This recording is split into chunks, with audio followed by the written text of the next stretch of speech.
बच्चों बहुत स्वागत है आप लोगों का आज की क्लास में। मैं हूं आपका केमिस्ट्री टीचर सुनील यादव। बच्चों आज एक नए टॉपिक के साथ पुनः आपके साथ हूं। टॉपिक मैंने लिया है परमाणु संरचना से। बच्चों परमाणु संरचना में मैंने सबसे पहला प्रश्न आपके सामने ले रखा है, प्लांक का क्वांटम सिद्धांत क्या है। बच्चों प्लांक का क्वांटम सिद्धांत समझेंगे तो प्लांक का क्वांटम सिद्धांत सबसे पहले आपके लिए बच्चों इस सिद्धांत के अनुसार परमाणु और अणु केवल विविक्त मात्राओं में ऊर्जा उत्सर्जित या अवशोषित करते हैं, ना कि अनवरत रूप में जैसा इससे पूर्व माना जाता था। बच्चों ये शब्दावली जो है थोड़ा सा मतलब बच्चों की समझ से थोड़ा दूर होती है। इसको समझने का प्रयास करेंगे कि ये क्या कहने का प्रयास कर रहा है। बच्चों जो भी परमाणु और अणु है ना, ये केवल विविक्त मात्राओं में ऊर्जा या तो उत्सर्जित करेंगे या तो अवशोषित करेंगे। विविक्त मात्रा का मतलब है कि अगर मान लो बच्चों ये कोई परमाणु है, ये ऊर्जा छोड़ेगा थोड़ी सी, फिर रुक जाएगा, फिर कुछ ऊर्जा छोड़ेगा रुक जाएगा, फिर ऊर्जा छोड़ेगा रुक जाएगा, फिर कुछ ऊर्जा छोड़ेगा रुक जाएगा। ये जो ऊर्जा हम देख पा रहे हैं बच्चों, ये ऐसा नहीं होगा कि यहां पर केवल एक थोड़ी सी ऊर्जा होगी, ये अपने आप में ऊर्जा का एक क्या होगा, पूरा बंडल होगा। यानी इसने पहले ऊर्जा की कुछ मात्रा छोड़ दी, फिर थोड़ा रुक गया, फिर ऊर्जा की कुछ मात्रा छोड़ दी, फिर रुक गया, फिर ऊर्जा की कुछ मात्रा छोड़ दी रुक गया, फिर ऊर्जा की कुछ मात्रा छोड़ दी रुक गया। इसी प्रकार बच्चों ये उत्सर्जन के समय भी करेंगे, मतलब अवशोषण के समय भी करेंगे। जैसा उत्सर्जन में हो रहा है वैसा ही अवशोषण में भी करेंगे। थोड़ी ऊर्जा लेगा फिर रुक जाएगा, फिर थोड़ी ऊर्जा लेगा फिर रुक जाएगा, फिर थोड़ी ऊर्जा लेगा फिर रुक जाएगा। ये बहुत साधारण शब्दों में मैंने आपसे केवल बोलचाल की दृष्टि में समझाया। हमारा नियम कह रहा है बच्चों कि प्लांक का क्वांटम सिद्धांत कहता है कि परमाणु और अणु केवल विविक्त मात्राओं में ऊर्जा को उत्सर्जित या अवशोषित करते हैं, ना कि अनवरत रूप से, है ना। अनवरत मतलब लगातार नहीं करते वो, जैसा कि पहले माना जाता था। पहले ऐसा माना जाता था कि वो लगातार ही ऊर्जा छोड़ते रहते हैं, तो ऐसा संभव नहीं है। ठीक है बच्चों, विद्युत चुंबकीय विकिरण के रूप में ऊर्जा की जो मात्रा इस प्रक्रिया में भाग लेती है उसे हम क्या कहते हैं, क्वांटा कहते हैं।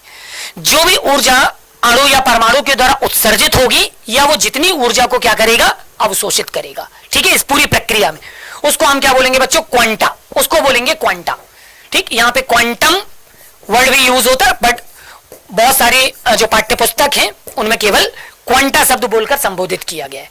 बच्चों अगला प्रश्न मैंने आपके सामने ले रखा है। प्रश्न है, हाइड्रोजन परमाणु के रेखीय वर्णक्रम के क्षेत्र दर्शाते हुए, है ना, हमको एक नामांकित आलेख दर्शाना है। बच्चों परमाणु संरचना का यह बहुत ही महत्वपूर्ण प्रश्न है, जिसमें केवल आपको डायग्राम बनाने के लिए कई मर्तबा ये प्रश्न जो है वो एग्जाम में पूछा जा चुका है। तो बच्चों इसका जो रेखीय स्पेक्ट्रम है वो देखिए, हाइड्रोजन परमाणु का रेखीय स्पेक्ट्रम मैंने आपके सामने रखा हुआ है। बच्चों यहां पर आप देख सकते हैं ये n बराबर 1 उसका प्रथम कोश है, ये द्वितीय कोश है, ये तृतीय कोश है, चतुर्थ कोश, पंचम कोश, षष्टम, सप्तम, अष्टम, इस तरह से बच्चों ये बहुत सारे कोश हो सकते हैं। ठीक है ना। इलेक्ट्रॉन जब बच्चों फर्स्ट सेकंड कोश से फर्स्ट में कूदेगा, फिर इसी तरह से वो थर्ड से फर्स्ट में कूदेगा, ठीक है बच्चों, और इसी तरह से वो अन्य कक्षाओं से, है ना, क्या होगा, पहली कोश में कूदेगा। तो यहां पर हमारे पास एक पूरी सीरीज मिलेगी। बच्चों ये जो सीरीज मिलेगी इसको हम क्या बोलेंगे, लाइबन सीरीज।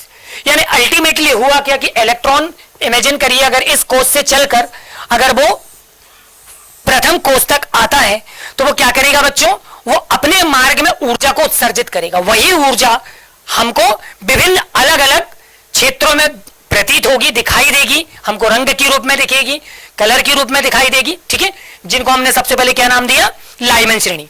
बच्चों ये जो लाइमन श्रेणी है ये अल्ट्रावायलेट रीजन में हमको देखने को मिलती है। ठीक है, जबकि बच्चों दूसरी जो श्रेणी है वो बामर श्रेणी होती है और ये दृश्य प्रकाश के क्षेत्र में होती है, मतलब हम इस यहां पर हमको आसानी से ये रंग दिखाई देंगे। बच्चों तीसरी श्रेणी है पाश्चन श्रेणी, ये अल्ट्रावायलेट रीजन में देखने को मिलेगी।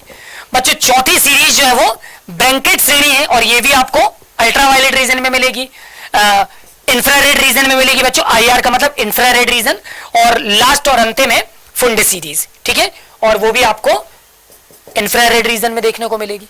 तो बच्चों यहां पर हाइड्रोजन परमाणु का जो रेखीय स्पेक्ट्रम के अध्ययन से हमको ये 5 तरह की श्रेणियां प्राप्त होंगी। बाइमन श्रेणी, बामर श्रेणी, पाश्चियन श्रेणी, ठीक है बच्चों, ब्रैंकेट और फुंड, और इस तरह से आप उसका प्रतिबिंब या रेखा चित्र जो है वो मेंशन करेंगे।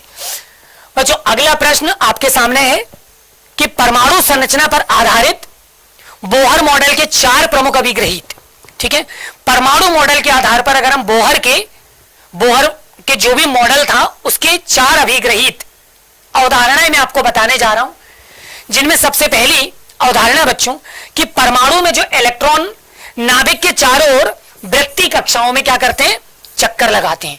यानी सबसे पहला अभिग्रहित कहता है कि परमाणु में जो इलेक्ट्रॉन होते हैं वो नाभिक के चारों ओर उनके वृत्तीय कक्ष में चक्कर लगाते हैं, ठीक है। दूसरा महत्वपूर्ण जो अभिग्रहित है बच्चों, परमाणु में इलेक्ट्रॉन की गति नियमित होती है, यानी इलेक्ट्रॉन एक नियमित गति से गति कर रहा, ऐसा नहीं करता कि वो कभी स्पीड कभी स्लो या कभी बहुत स्लो या रुक जाएगा, ऐसा नहीं, वो एक पर्टिकुलर स्पीड से, है ना, एक फिक्स गति से वो क्या करता जाएगा बच्चों, नियमित गति करता जाएगा। वह केवल उसी कक्षा में घूमता है जिसमें उसका कोणीय संवेग h/2π या उसका पूर्ण गुणक होता है। अगर बच्चों हम नाभिक के चारों तरफ देखें तो कई अलग अलग प्रकार की कक्षाएं मिलेंगी, N1 N2 N3, है ना, प्रथम कक्षा, द्वितीय कक्षा, तृतीय कक्षा, ठीक है। तो अगर इलेक्ट्रॉन प्रथम कक्षा में है तो वो प्रथम कक्षा में रहकर ही नाभिक के परितः गति करता रहेगा, अगर वो द्वितीय कक्षा में तो नाभिक के परितः वो द्वितीय कक्षा में गति करता रहेगा, ठीक। यानी हम ऐसा कहते हैं कि वो h/2π के कोणीय संवेग के क्षेत्र में गति करेगा या उसके पूर्ण गुणक के रूप में ही गति करेगा, ठीक है बच्चों। इसके अलावा महत्वपूर्ण पॉइंट है कि प्रत्येक कक्षा की जो ऊर्जा वो निश्चित होती है। एक नाभिक के चारों ओर जो एक वृत्तीय कक्षा होगी जिसमें इलेक्ट्रॉन नियमित रूप से गति कर रहा, तो उसकी ऊर्जा कैसी होगी बच्चों, वो नियमित होगी। इलेक्ट्रॉन किसी एक निश्चित कक्षा में बिना ऊर्जा उत्सर्जित किए हुए क्या हो सकता है, घूमता है। बहुत अच्छी तरह से समझिएगा, वो अपनी ऊर्जा को खोता नहीं है, और यही वजह कि वो लगातार नियमित रूप से क्या करता जाता है, घूमता रहता है।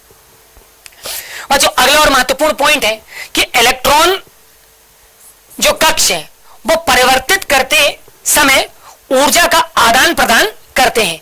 कहने का मतलब यह है बच्चों कि अगर ये नाभिक है पहला कोश और दूसरा कोश, अगर इलेक्ट्रॉन पहले कक्ष से दूसरे में या दूसरे कक्ष से अगर पहले कोश में गति करेगा तो इस दौरान इनमें ऊर्जा का आदान प्रदान संभव होता है, ठीक है।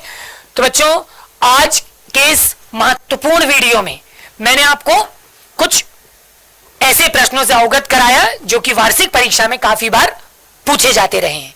तो बच्चों आज के इस वीडियो में इतना ही, आपसे पुनः मुलाकात होगी, तब तक अपना ख्याल रखिए।